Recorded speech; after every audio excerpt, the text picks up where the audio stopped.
नमस्कार दोस्तों, कैसे हैं आप लोग? मेरा नाम सौरभ कुमार है और मैं आप लोग को यहाँ पर बिहार लोक सेवा आयोग, बिहार पब्लिक सर्विस कमीशन का किताब पढ़ा रहा हूँ, जो कि प्रीवियस ईयर क्वेश्चन होगा, ठीक है? सामान्य अध्ययन, जनरल स्टडीज़, ठीक है? तो आज हम आपका जनरल स्टडीज़ का पेपर 1, ठीक है? और इसका सेक्शन 1 पढ़ेंगे, ठीक है? जो कि आपका स्वतंत्रता संग्राम के प्रमुख बिंदु से क्वेश्चन होगा। और आज हम क्वेश्चन नंबर 29 करेंगे, जो कि आपका 5वां क्वेश्चन होगा। गांधी जी की तो गांधी जी के सामाजिक एवं सांस्कृतिक विचारों की महत्ता का वर्णन कीजिए, ठीक है? क्वेश्चन नंबर 5 करेंगे। तो देखिए 29 नंबर क्वेश्चन आ गया, जो कि 5वां क्वेश्चन होगा स्वतंत्रता संग्राम से। तो गांधी जी के सामाजिक एवं सांस्कृतिक विचारों की महत्ता का वर्णन कीजिए। ये आपका 63वां बीपीएससी 2019 में पूछा गया था और ये आपका की टू आंसर। तो इस क्वेश्चन को आंसर करने के लिए ये आपका इंपॉर्टेंट पॉइंट है, जिससे आप आंसर को कर सकते हैं। तो गांधी जी के शांति और अहिंसा के मूल सिद्धांतों का उल्लेख करते हुए उनके सामाजिक और सांस्कृतिक विचारों का उद्घाटन कीजिए। साथ ही इस दिशा में उनके द्वारा चलाए गए प्रमुख कार्यक्रमों अथवा अभियानों की चर्चा करें, ठीक है? तो विश्व शांति और अहिंसा के अग्रदूत विश्व शांति और अहिंसा के अग्रदूत भारत के राष्ट्रपिता महात्मा गांधी ने आज़ादी की लड़ाई में राजनीतिक आज़ादी के साथ साथ शांति और समन्वय के दृष्टिकोण से संपूर्ण भारत में सामाजिक समय समता की स्थापना का लक्ष्य भी सामने रखा था, ठीक है? देश की आज़ादी के लिए देश की आज़ादी के लिए सत्य और अहिंसा को भी हथियार बनाया बनाया जा सकता है। यह बात अगर दुनिया को किसी ने सिखाई तो वह है महात्मा गांधी, ठीक है? गांधी जी ने यह साबित ही नहीं किया बल्कि दुनिया को यह मंतव्य दिया कि सत्य और अहिंसा के दम पर बड़ी से बड़ी और मजबूत मजबूत सत्ता को भी उखाड़ फेंका जा सकता है, ठीक है? उनका सामाजिक और सांस्कृतिक दर्शन दुनिया के कल्याण के लिए महज एक विचार मात्र नहीं था, बल्कि उनका संपूर्ण व्यक्तित्व भी मानवीय सरोकार से लैस था। उनके सपनों का भारत मानव कल्याण से अभिपूरित रामराज सदृश था। गांधी जी का सत्य प्रयास जो है विश्व मानवता के लिए था, जहाँ किसी जाति वर्ग की प्रति घृणा का स्थान नहीं है। सबों के लिए सत्य, प्रेम और करुणा की आदर्श है, ठीक है? तो गांधी जी का सत्य प्रयास विश्व मानवता के लिए था, या जहाँ किसी जाति वर्ग के प्रति घृणा का स्थान नहीं है। सबों के लिए सत्य, प्रेम और करुणा ही आदर्श है।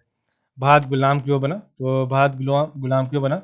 इसके कारणों की खोज करते हुए उन्होंने पाया कि जाति भेद, अस्पृश्यता, सामाजिक अन्याय, महिलाओं का गौण दर्जा, श्रम को नीचे समझना आदि अनेक कारण थे, जिनसे हमारे देश और समाज इतना कमजोर बना, ठीक है? इन इन सभी कारणों के निराकरण हेतु गांधी जी ने आज़ादी की लड़ाई के साथ साथ विभिन्न रचनात्मक कार्यक्रम भी चलाए। अस्पृश्यता निवारण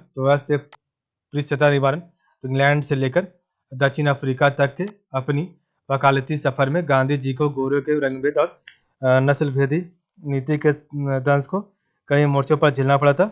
और उन्होंने 1893 से 1914 तक जो है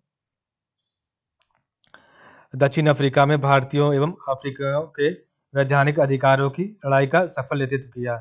1915 में भारत वापसी के उपरांत गांधी जी ने अस्पृश्यता निवारण को आज़ादी की लड़ाई के साथ जोड़कर आज़ादी के लिए लड़ने वाले हर व्यक्ति को छुआछूत मिटाने के काम में भी लगाया। तो इस कार्य को सुचारू रूप से चलाने के लिए उन्होंने 1932 में हरिजन सेवक संघ की स्थापना की और गांधी जी ने इन अछूतों को हरिजन का नाम दिया, जिन्हें वे भगवान के संतान मानते थे। और आगे चलकर उन्होंने हरिजन सेवक संघ के साथ देश के अधिकतर नेताओं को जोड़ा।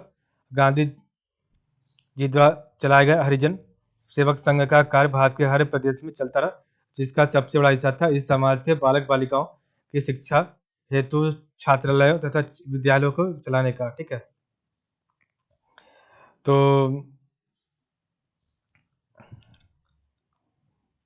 आगे आपका है पंडित गोविंद बल्लभ पंत उत्तर प्रदेश के, श्री सी राजगोपालाचारी तमिलनाडु से, पंडित गोपीनाथ बरदौले असम से, राजेंद्र प्रसाद तथा जगजीवन बिहार, मोरारजी देसाई गुजरात, पंडित वियोगी हरि मध्य प्रदेश से, सेनापति बापट महाराष्ट्र आदि अनेकों नेता गांधी जी के अस्पृश्यता निवारण कार्य के अगुवा बने, ठीक है? और उस जमाने में छुआछूत का भयंकर रूप था, पर गांधी जी की प्रेरणा से हजारों ने इस काम को उठाकर अनेकों विपदाएं झेली। असीम नष्ट भुगते और अपने उद्देश्यों में काफ़ी सफलता भी पाई। गांधी जी द्वारा चलाए गए अस्पृश्यता निवारण और सामाजिक समता की स्थापना के कार्य के पीछे एक अनोखा दर्शन है प्रायश्चित का। ठीक है, तो गांधी जी के द्वारा चलाए गए अस्पृश्यता निवारण और सामाजिक समता की स्थापना के कार्य के पीछे एक अनोखा दर्शन है प्रायश्चित का। गांधी जी कहा करते थे कि गांधी जी कहा करते थे कि जिनके पुरखों ने अस्पृश्यता चलाने का पाप किया, उन्हीं की प्रायश्चित के रूप में अस्पृश्यता निवारण का कार्य करना चाहिए और अछूत माने जाने वाले भाई बहनों की सेवा कर उन्हें समानता के धरातल पर लाना चाहिए। इस दर्शन को अंजाम देते हुए अनेकों उच्च वर्णीय माने जाने वाले व्यक्तियों ने इस कार्य का बीड़ा उठाया था। ठीक है, प्रायश्चित की यह भूमिका अहिंसा द्वारा समाज में परिवर्तन लाने की पद्धति को प्रकट करती है, पोषक को सेवक बनाती है और क्रोध को नहीं, करुणा को परिवर्तन का माध्यम बनाती है। ठीक है, संघर्ष द्वारा नहीं, सौहार्द पर आधारित सहयोग द्वारा समाज की गलत मान्यताओं में बदलाव लाती है। ठीक है, तो इस दर्शन को अंजाम देते हुए अनेकों उच्च वर्णीय माने जाने वाले व्यक्तियों ने इस कार्य का बीड़ा उठाया। प्रायश्चित की यह भूमिका अहिंसा द्वारा समाज में परिवर्तन लाने की पद्धति को प्रकट करती है, पोषक को सेवक बनाती है, क्रोध को नहीं, करुणा को परिवर्तन का माध्यम बनाती है, संघर्ष द्वारा नहीं, सौहार्द पर आधारित सहयोग द्वारा समाज की गलत मान्यताओं को बदलाव लाती है। ठीक है, गांधी जी ने जिस प्रकार राजनीतिक आज़ादी हासिल करने के लिए एक तरफ अहिंसा और सत्याग्रह की पद्धति अपनाई, तो दूसरी तरफ अंग्रेजों के साथ मित्रता बनाए रखते हुए उनकी हुकूमत को मिटाया भी। ठीक है, ठीक उसी तरह अस्पृश्यता निवारण के कार्य की सफलता के साथ साथ दोनों समाजों में सौहार्द बनाए रखने का भी प्रयास जारी रखा। गांधी जी का सिद्धांत था कि अन्याय को मिटाने हैं तो गांधी जी का सिद्धांत था कि अन्याय को मिटाना है तो अन्याय करने वाले का हृदय परिवर्तन करना है। पाप से घृणा करो, पापी से नहीं। तो पाप से घृणा करो, पापी से नहीं। पूर्व राष्ट्रपति श्री के.आर. नारायण ने अपने सम्मान में हरिजन सेवक संघ के दिल्ली परिसर में आयोजित समारोह में गांधी जी के प्रति अपने उद्गार में कहा था, अगर गांधी जी के हरिजन सेवक संघ का वह छात्रावास नहीं होता तो मैं अपने जीवन में कुछ नहीं बनता, आज किसी गांव में गाय चराता होता। ठीक है, मंदिर प्रवेश अभियान, तो गांधी जी उस मंदिर में नहीं जाते थे जहां अस्पृश्यतों का प्रवेश वर्जित था। उनका मंदिर में प्रवेश कराने के अनेकों कार्यक्रम गांधी जी की प्रेरणा से चलाए गए।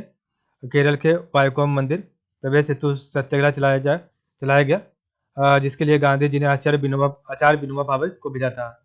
मदुरै के मीनाक्षी मंदिर में प्रवेश कार्य के लिए माता रामेश्वरी नेहरू वहाँ पहुंची थी। ठीक है, इस कार्य में वैद्यनाथ अय्यर आदि सेवकों को पंडों की लाठियों का शिकार होना भी पड़ा था। बिहार के वैद्यनाथ धाम में हरिजन भाइयों को साथ लेकर प्रवेश करने पर विनोबा जी पर पंडों ने प्रहार किया, जिससे वे सदा के लिए श्रवण शक्ति खो बैठे थे। ठीक है, स्वच्छता और भंगी मुक्ति अभियान, तो स्वच्छता और भंगी मुक्ति अभियान क्या है? गांधी जी का मानना था कि साफ सफाई ईश्वर भक्ति के बराबर है और इसलिए उन्होंने लोगों को स्वच्छता बनाए रखने संबंधी शिक्षा दी थी। उन्होंने स्वच्छता को लेकर कई अभियान चलाए। वे लगातार जनता को साफ सफाई के बारे में आवश्यक बातों को बताते रहे। उनका कहना था कि स्वच्छता किसी एक तबके का कार्य नहीं है बल्कि यह सभी का काम है। साफ सफाई में सबके बराबर हिस्सेदारी की वकालत करते थे। इसलिए भंगी मुक्ति कार्यक्रम को गांधी जी बहुत अधिक महत्व देते थे। सफाई कर्मचारियों के बच्चों की पढ़ाई, उन्हें वैकल्पिक रोजगार उपलब्ध कराने और तथा उठाव खानों का बहाव पखानों में परिवर्तन आदि कार्य हरिजन सेवक संघ द्वारा चलाए गए कार्यों में विशेष स्थान रखते थे। इसी कार्य के लिए जीवन समर्पित करने वाले गुजरात हरिजन सेवक संघ जो है के अध्यक्ष श्री ईश्वर भाई पटेल पद्मश्री से विभूषित किए गए। गांधी जी का एक स्वप्न था कि कभी सफाई कर्मचारी परिवार की कोई लड़की भारत के राष्ट्रपति पद को विभूषित करे। उन्होंने यह भी कहा था कि अगर मुझे दोबारा जन्म लेना पड़ा तो मैं चाहूँगा कि किसी सफाई कर्मचारी के घर जन्म लूँ। गांधी जी के स्वच्छ भारत के सपनों को साकार करने के उद्देश्य से हाल के वर्षों में भारत सरकार ने उनके सम्मान में स्वच्छ भारत अभियान और स्वच्छाग्रह जैसे सराहनीय कार्यक्रम चलाया था। ठीक है, महिला उत्थान तो गांधी जी करुणा एवं दया के प्रतिमूर्ति थे। वैसे तो वे समूची मानव जाति का सम्मान करते थे, परंतु महिलाओं के लिए उनके हृदय में अत्यंत गहरी सहानुभूति और आदर का भाव था। वे महिलाओं को पुरुषों के मुकाबले अधिक सुदृढ़ और सहृदय मानते थे। वे नारी को अबला कहने के भी सख्त खिलाफ थे। उनकी यह धारणा उनके आचरण, लेखों तथा व्याख्यानों में अनेक बार प्रकट हुए हैं। इस संदर्भ में महात्मा गांधी का यह उद्धरण जानने योग्य है। उन्हें अबला पुकारना महिलाओं की आंतरिक शक्ति को दुत्कारना है।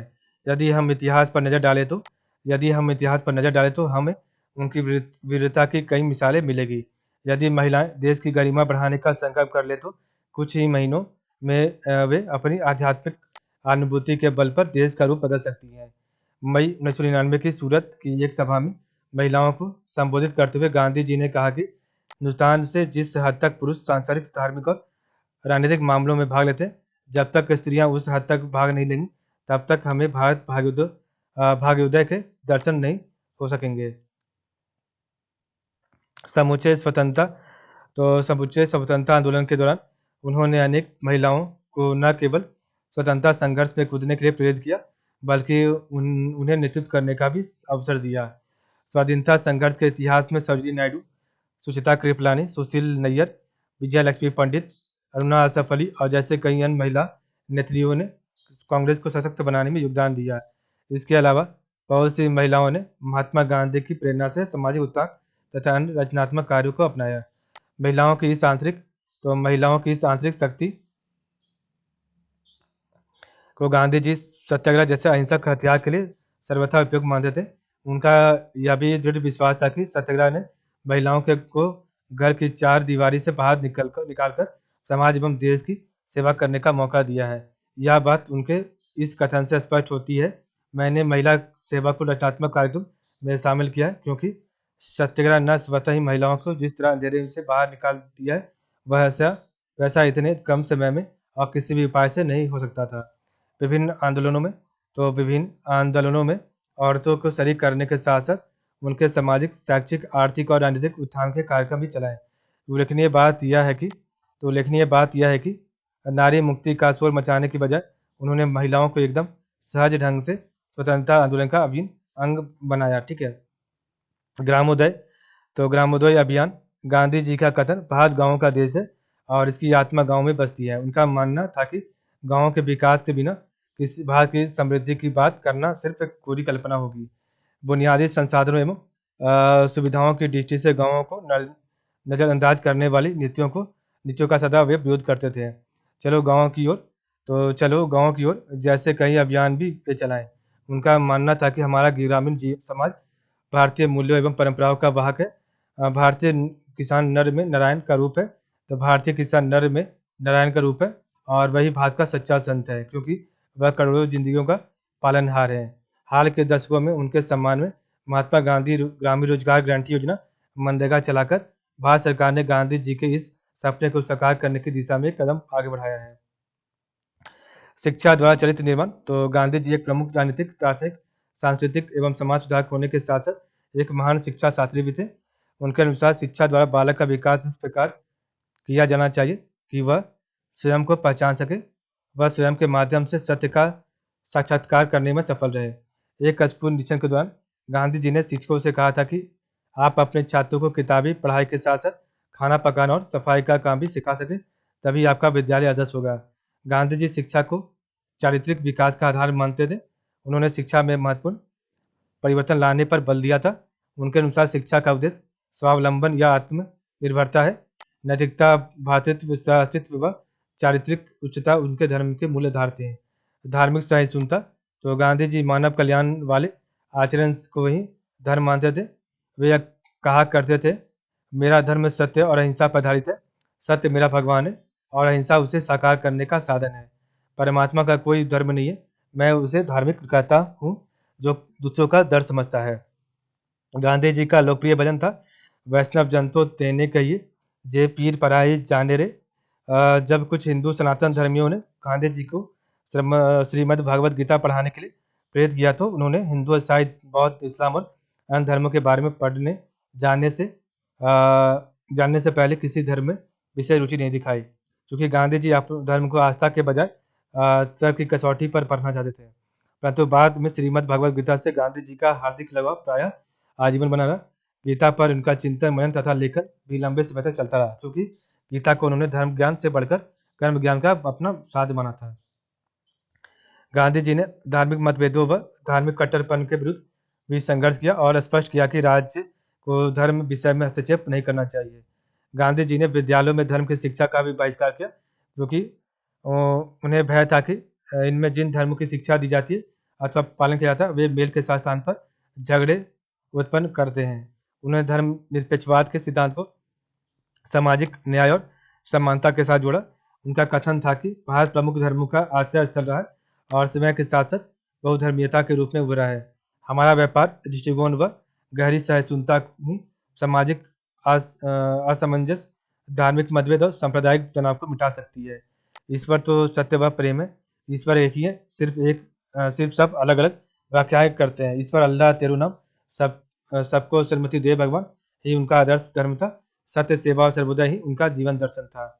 निष्कर्षतः तो गांधी जी एक प्रमुख राजनीतिक, दार्शनिक, सांस्कृतिक एवं समाज सुधारक होने के साथ साथ मानवता के सच्चे पुजारी थे, जिनका मुख्य उद्देश्य था एक ऐसे राम राज्य की स्थापना जहाँ सर्वोदय समाज का कल्याण होगा, धन का नहीं, स्नेह और सहयोग की भावना होगी, घृणा में पृथकता नहीं, शोषण के स्थान पर परहित एवं संचय की प्रवृत्ति के स्थान पर त्याग की प्रवृत्ति होगी। लेकिन वर्तमान में कई मोर्चों पर सुधार के बावजूद आज़ादी के 8वें दशक में भी समाज जाति भेद, शोषण, घृणा और राजनीतिक स्वार्थ सिद्धि जैसे अनेक कुधारणाओं के कारण अक्सर हिंसा के सहारे मानवता का हनन हो रहा है।